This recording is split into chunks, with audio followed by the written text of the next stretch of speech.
शंकर को जिसने पूजा उसका ही उद्धार हुआ। शिव शंकर को जिसने पूजा उसका ही उद्धार हुआ।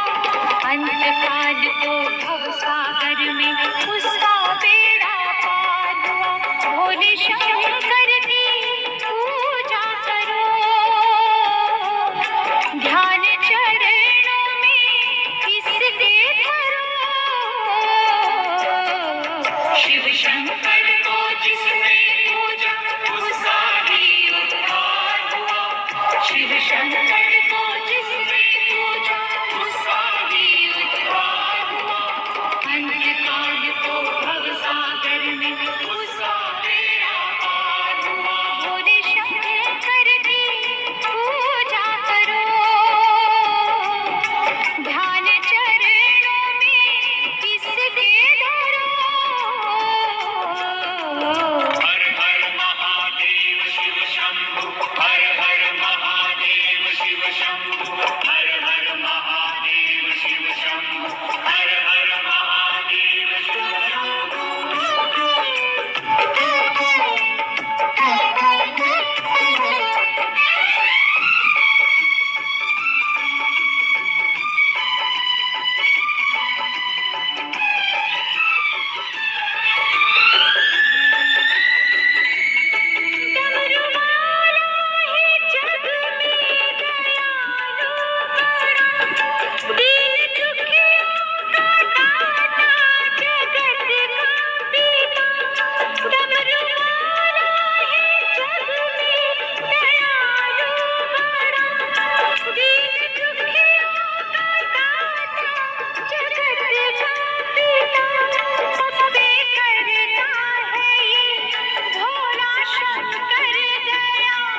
सबको देता है ये आसरा,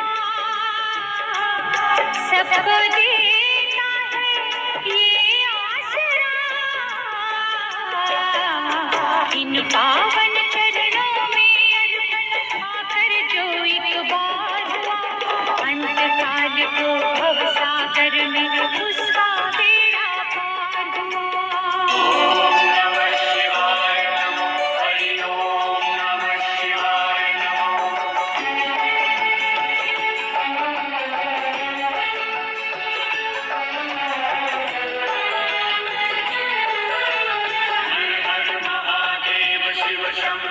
हर हर महादेव शिव शंभु, हर हर महादेव शिव शंभु, हर हर महादेव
नमस्कार, मी शैलेश रमेश आपसिंगेकर.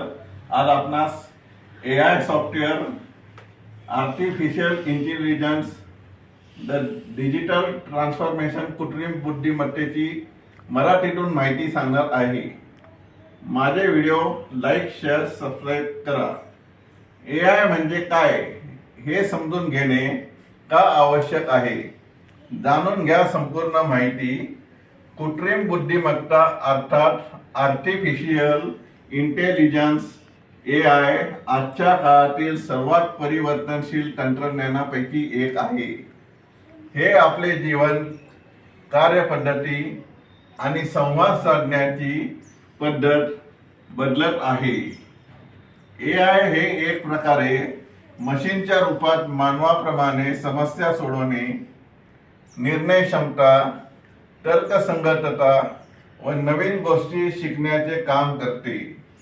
या ब्लॉगमधून AI ची पार्श्वभूमी काय आहे, याची क्षमता व हे काय कार्य करू शकते, तसेच भविष्यात काय बदल होऊ शकतात याविषयी सविस्तर समजून घेऊया.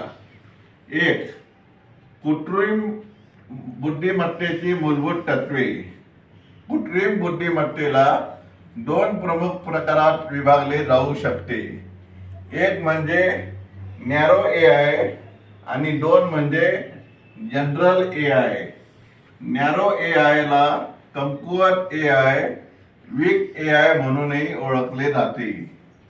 हे केवळ आवाज ओळखणे व फोटोंचे विश्लेषण करणे अशी ठराविक कामेच पार पाडतो. या उलट जनरल हे मानवी बुद्धिमत्तेची पुनरावृत्ती करून अनेक कामे सहज पूर्ण करू शकते, परंतु सध्या हे सैद्धांतिक स्वरूपात आहे. AI तंत्रज्ञानामध्ये विविध तंत्रे आणि साधनांचा समावेश असून यामध्ये मशीन लर्निंग आणि न्यूरल नेटवर्कचा समावेश असतो, जे कॉम्प्युटर डेटामधून शिकण्यास सक्षम असून वेळोवेळी त्यांच्या कामगिरीत सुधारणा करू शकतात. डीप लर्निंग हा मशीन लर्निंगचा एक प्रकार असून यात न्यूरल नेटवर्कचा वापर करून डेटाचे विश्लेषण केले जाते व त्या आधारावर निर्णय घेतात. मशीन लर्निंग, डीप लर्निंग आणि न्यूरल नेटवर्क्सबाबत महत्त्वाची माहिती. मशीन लर्निंग हे आधुनिक AI चा कणा आहे. यामध्ये अल्गोरिदम डेटाचे विश्लेषण करून शक्यता वर्तवतात. यात सुपरवाइज्ड लर्निंगचा समावेश असतो.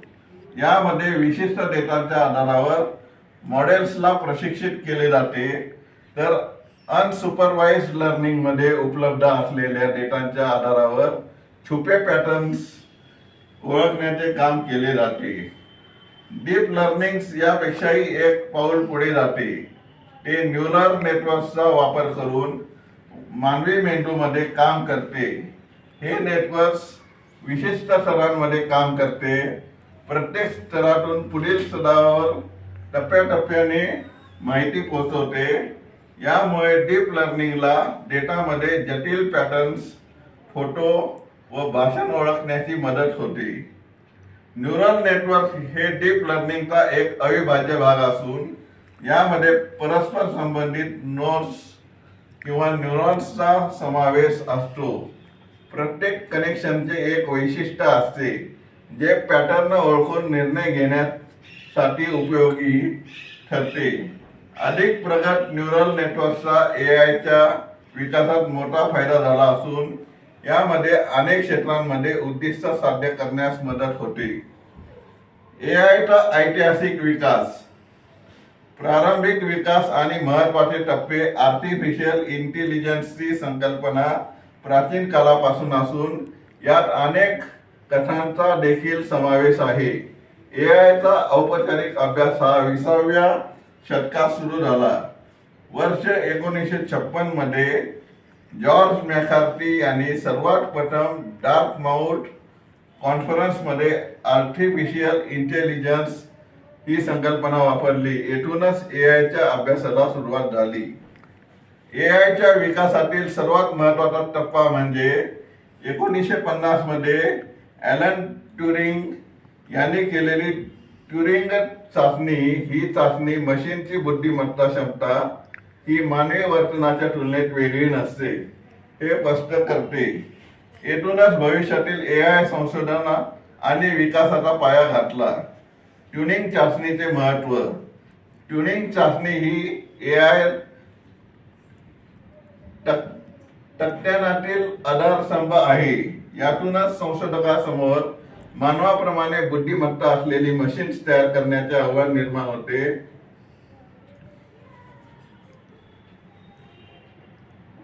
अद्याप कोणताही AI ट्युनिंग चाचणीमध्ये पूर्णपणे यशस्वी झाला नसला तरी यातून नॅचरल लँग्वेज प्रोसेसिंग आणि मानव कॅम्प्युटर संवादात प्रगतीशील प्रेरणा दिली जाते. प्रतिकात्मक AI ते मशीन लर्निंग आणि डीप लर्निंग पर्यंतची उत्क्रांती. सुरुवातीच्या टप्प्यात AI संशोधक केवळ प्रतिकात्मक AI पर्यंत सिम्बॉलिक AI केंद्रित होते.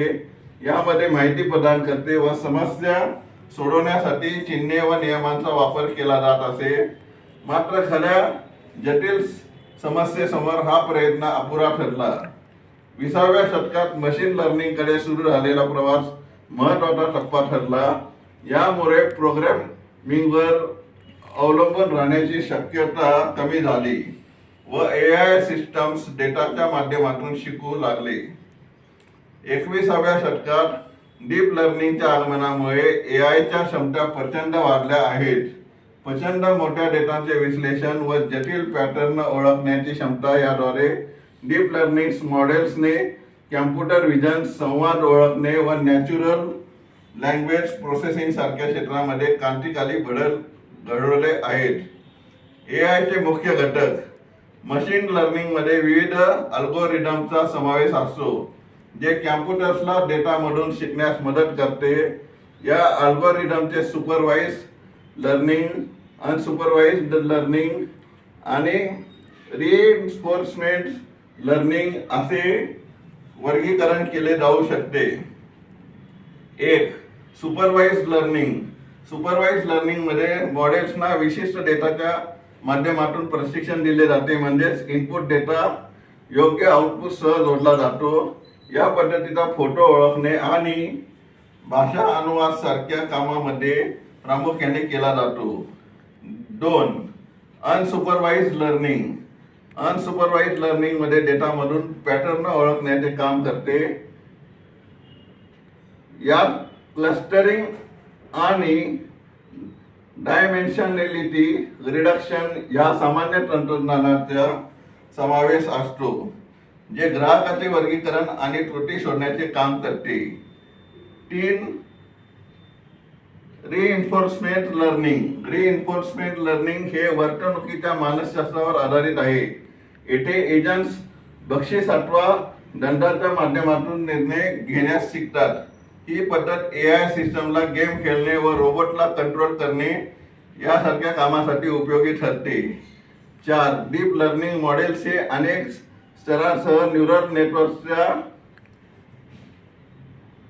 वापर करतात. याला डीप न्यूरल नेटवर्क्स म्हणतात. या मॉडेल्सनी फोटो आणि ऑडिओ सारख्या डेटाचे विश्लेषण करण्याची प्रक्रिया सोपी करत क्रिएटिव्ह क्षेत्रात क्रांती घडवली आहे.